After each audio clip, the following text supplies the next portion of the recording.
Assalamualaikum Sobat Football United. Ya, ringan amatiran ala gue. Sebelumnya gue ingin ucapkan bagi Sobat Football United yang menjalankan ibadah puasa bulan Ramadan hari ini, gue ucapkan selamat menunaikan ibadah puasa di bulan suci Ramadan. Semoga lancar-lancar ibadahnya hari ini dan juga hari-hari mendatang sampai dengan habis bulan Ramadan. Semoga Sobat Football United sekeluarga ya selalu sehat-sehat dan diberikan kemudahan serta kelancaran juga untuk menunaikan berbagai macam ibadah di bulan suci ini. Oke. Kali ini gue ingin membahas terkait dengan ada berita dari harian atau dari media Mirror. Oke, gue artikan dulu baru nanti gue secara ringan amatiran ya memberikan komentar. Sir Jim Ratcliffe akan memangkas 1/4 dari seluruh staf Manchester United dalam rangka ini ya, pemotongan kos atau biaya secara kejam. Wow. Manchester United atau pemilik Manchester United yang baru dengan kepemilikan 27,7%, ini sekarang memegang football department atau departemen sepak bola di Old Trafford, dan dia ingin supaya operasi ataupun kegiatan yang dilakukan ini untuk membawa Manchester United ya kembali bisa bersaing dengan para rivalnya. Sir Jim Ratcliffe berencana untuk memotong 1/4 dari staf Manchester United ya. Ini merupakan sesuatu yang dikatakan di sini sesuatu yang brutal untuk memotong juga biaya-biaya terkait dengan hal tersebut. Dan ini dilakukan karena dia tentu saja memegang urusan football operation di Old Trafford. Jim Ratcliffe berpikir kalau klub ini memiliki terlalu banyak staff dan akan bekerja lebih bagus sebenarnya ya kalau memang bisa bekerja departemen-departemen itu ke arah yang benar, arah yang tepat. Glazer tentu saja ini masih merupakan pemilik banyak atau terbanyak dari Manchester United setuju dengan Sir Jim Ratcliffe. Kabar juga memberitakan ada banyak pekerja-pekerja di Manchester United ini khawatir akan kehilangan pekerjaannya sebelum musim depan mulai. Manchester United disebutkan di sini dan menurut gue ini cukup menarik ya, memiliki staf terbesar jika dibandingkan dengan klub-klub lain di Premier League dengan 1.200 orang bekerja di Old Trafford. Ini lebih banyak dari Liverpool, Manchester City dan juga Arsenal yang memiliki lebih sedikit ya dari 1.000 staf. Sir Jim Ratcliffe juga akan mendiskusikan hal ini dengan konsultannya untuk memfokuskan sisi komersial dari Manchester United, merchandising dan juga departemen pertandingan ya atau matchday department. Manchester United juga memiliki rekor turnover hampir 649 juta pounds di bulan Oktober. Tetangga Manchester City ini menghasilkan lebih banyak uang di bulan tersebut walaupun mereka memiliki staf yang lebih sedikit. Sir Jim Ratcliffe ini diketahui juga memiliki perusahaan-perusahaan yang lain yang dimilikinya ini lebih efisien setelah dia mengambil alih perusahaan-perusahaan tersebut. Ineos di bawah kepemimpinan Sir Jim Ratcliffe ini juga terkenal ya memiliki tim yang rapi, fokus ke kualitas daripada kuantitas. Dan milioner ini berpikir untuk bisa memiliki tim yang lebih kecil dengan meningkatkan tanggung jawab, akuntabilitas dan juga kreativitas. Setelah menyelesaikan proses mengakuisisi Manchester United secara minoritas tentu saja ya. Bulan lalu Sir Jim Ratcliffe ini di belakang layar membuat banyak perubahan di Old Trafford. Dan dia juga berencana untuk membuat ya kehadirannya di klub ini semakin terasa di bulan-bulan ke depan.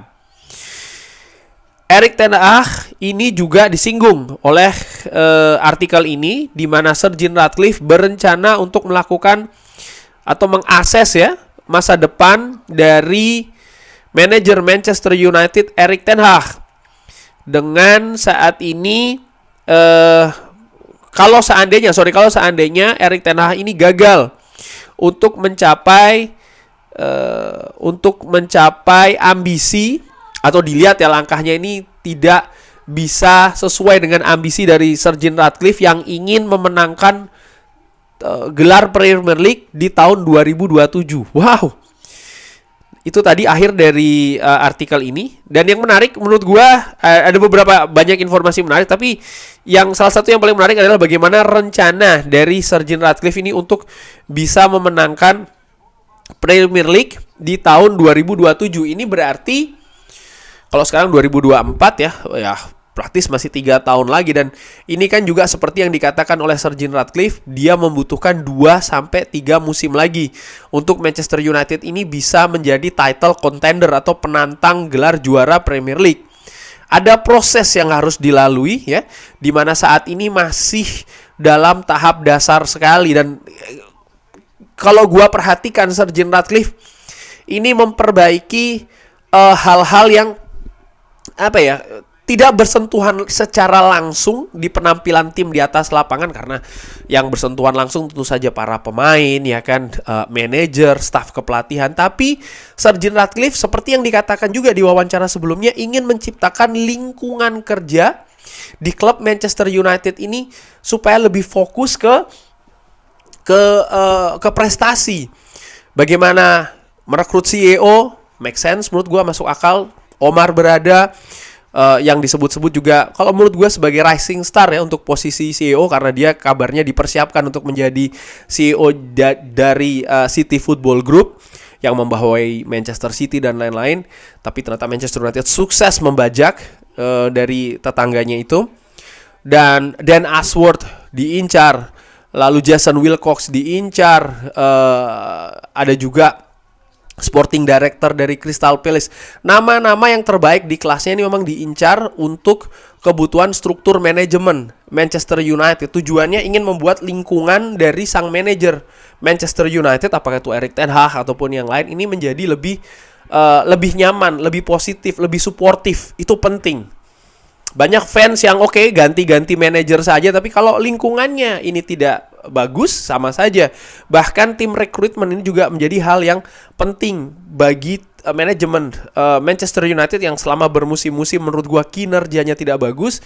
Ini juga menjadi fokus perbaikan dari Sir Jim Ratcliffe dengan tim Ineosnya. Nah, ternyata staff di Manchester United pun juga akan dikecilkan. Ini berarti luar biasa ya, pengaruh dari 27,7% ini bisa sampai kemana-mana. Apakah staff-staff ini yang hanya mereka-mereka saja yang berkaitan dengan football operation? Nampaknya tidak. Tadi disebut juga Sir Jim Ratcliffe ingin meningkatkan lagi merchandising, ingin meningkatkan lagi match day experience ya, atau pengalaman pertandingan di Old Trafford bagi para fans. Namun yang menarik adalah bukan dengan menambah staff, justru dengan memangkas staff. Nah, ini menurut gua berarti harus ada kompensasi ya menurut gua. Karena kalau staff dipangkas tapi tidak ada hal yang berubah, maka ya paling tidak sama aja, tidak ada perbaikan. Manchester United sebagai entitas bisnis dari atau ya olahraga, ini merupakan salah satu yang terbesar. Revenue, merchandising, jual beli, ya merchandising itu tadi ya, tiketing juga ini salah satu yang terbesar menurut gua. Sehingga harapannya sih, dan biasanya ya kalau ada kejadian pemotongan jumlah pegawai seperti ini, lalu selanjutnya akan ada rekrutmen lagi. Nah, rekrutmennya bisa jadi menurut gua ya, jumlah staffnya ini tidak sama. Artinya ketika mungkin dipangkas katakanlah 100, mungkin tidak akan merekrut 100, tapi mungkin akan merekrut 20, 50 dengan orang-orang yang lebih punya kemampuan lebih bagus daripada orang-orang yang dipangkas. Yang mengkhawatirkan bagi gue adalah situasi tidak pasti di Manchester United saat ini, karena banyak pegawai ataupun staff ya tidak tahu masa depannya seperti apa. Dan seperti gue katakan tadi, gue juga tidak tahu nih staff-staff seperti apa yang akan di-cut oleh Sir Jim Ratcliffe. Karena kalau staff-staff tersebut ternyata berkaitan langsung dengan tim kepelatihan, ya kan, urusan performa di atas lapangan. Nah, ini kan juga membuat mereka kinerjanya tidak bisa maksimal. Bagaimana mungkin mereka bisa fokus ke pekerjaannya kalau ada ketidakpastian terkait dengan masa depannya. Dan ya dari mungkin Sobat Football United juga tahu yang pernah merasakan di kantor ataupun di bisnis, ketika ada pengambil alihan, ada perubahan kepemimpinan ataupun kepemilikan sebuah perusahaan, lalu ada reorganisasi, ini kan juga membuat kinerja tuh jadi tidak nyaman ya, karena ya masa depan yang tidak jelas itu tadi.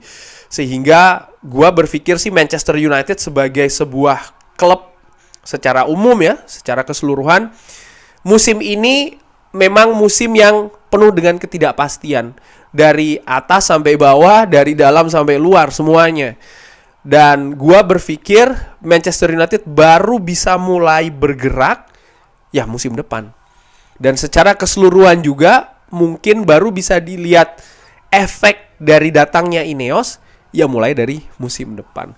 Kurang lebih demikian ya menurut gua. Bagaimana menurut Sobat Football United mengenai kabar ini, bisa drop di kolom komen. Terima kasih sudah menyaksikan. Jangan lupa like, subscribe. Wassalamualaikum warahmatullahi wabarakatuh. Thank you.